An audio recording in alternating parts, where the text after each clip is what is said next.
What's up everyone, Vu of Envu Films, and I am back with another massive douchebag idiotic video for you to watch. Sorry for this janky studio setup. We're currently in some situations that I'm about to explain in this video, which is why this video looks like this instead of my typical YouTube setup that you guys have gotten used to. So with that being said, I'm just get to it. I am talking about the best real estate lenses for your Sony E-Mount system. In my case, I use Sony a7S III for video use. And of course, I have a Sony a7R III for the photography aspect. Let me just quickly note that I really don't do real estate photography and videography that often.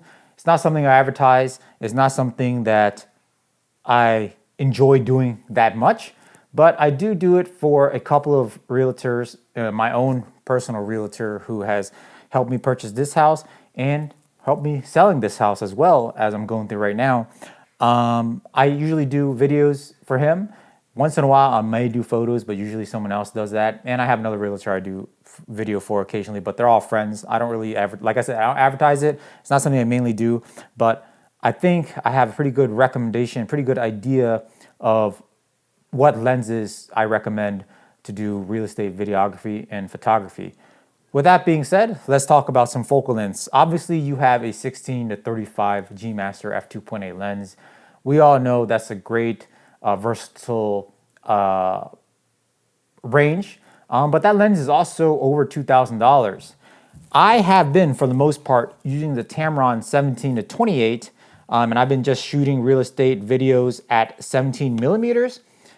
It is wide enough, okay? And it's versatile because you could use it for a lot of other things, such as just general use, whatever it is you want to do, vlogging, you know, whatever video you want, video or photo use you want to do. This is a very versatile lens, but it is also $700. And sometimes 17 millimeters, although it's enough, it's probably better to have something wider. And you do have 16 millimeters, but like again, 16 to 35 is very expensive, which is why this lens comes into play. This is a Samyang 14 millimeter f2.8. This is a version 2 of this particular lens. And it's a 14 millimeter f2.8 manual focus lens.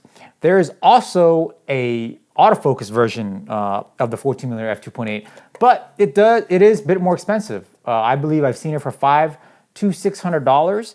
And if you really need the autofocus for whatever reason, then yeah, you may want to look into that $500, $600 model.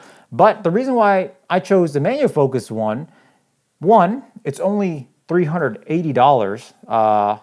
And two, I found that in real estate video and photography, I don't need manual focus. Matter of fact, I need to use manual focus.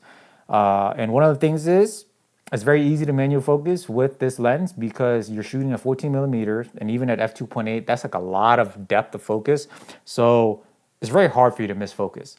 Secondly, when you're doing video, if you use autofocus, particularly a7S III, it will hunt if there is no particular subject that you are trying to video, especially in real estate videography. You're always kind of doing these push-ins. So I usually just do f2.8 if it's very low light, or f4, f5.6, and I find like a focus point. Usually it's somewhere in the middle. You could see it by peaking, and I just do the video that way, and the focus is locked, and the video is generally both completely sharp.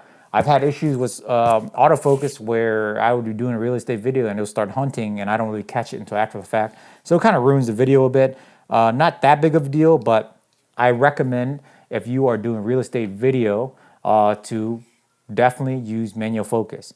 Maybe I see photography, autofocus is probably fine as there's no hunting, but this lens could be used for manual focusing for real estate photography with no issues. So with that being said, this is a very recommended lens. Very nice build quality, all metal, some plastic. Very smooth, nice feel to the manual focus ring. Clicky, very clicky aperture ring. Unfortunately, there is no smooth. Oh wait, there is a. So you could do smooth aperture ring and the clicky aperture ring. In my case, I never change aperture while moving, so I just leave it as click. So as you can see, you could do both. You could do clickless and clicky aperture ring, and you could also lock the focus ring so it doesn't, move around as you're shooting. This is a very high quality lens. There is a bit of distortion, especially for 14 millimeters, and you can go ahead and do distortion correction in post. But in the video sample I'm showing, which is actually my house, I just left it with the distortion on so you can see how bad the distortion is in the video. But generally speaking, you could definitely adjust the distortion, or you could just leave it.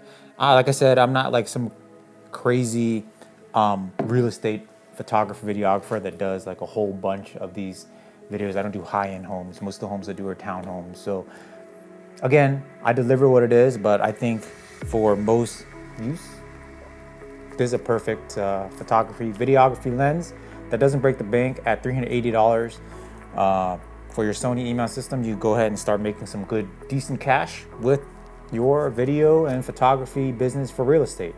With that being said, guys, appreciate you watching this video. Until next time, line up.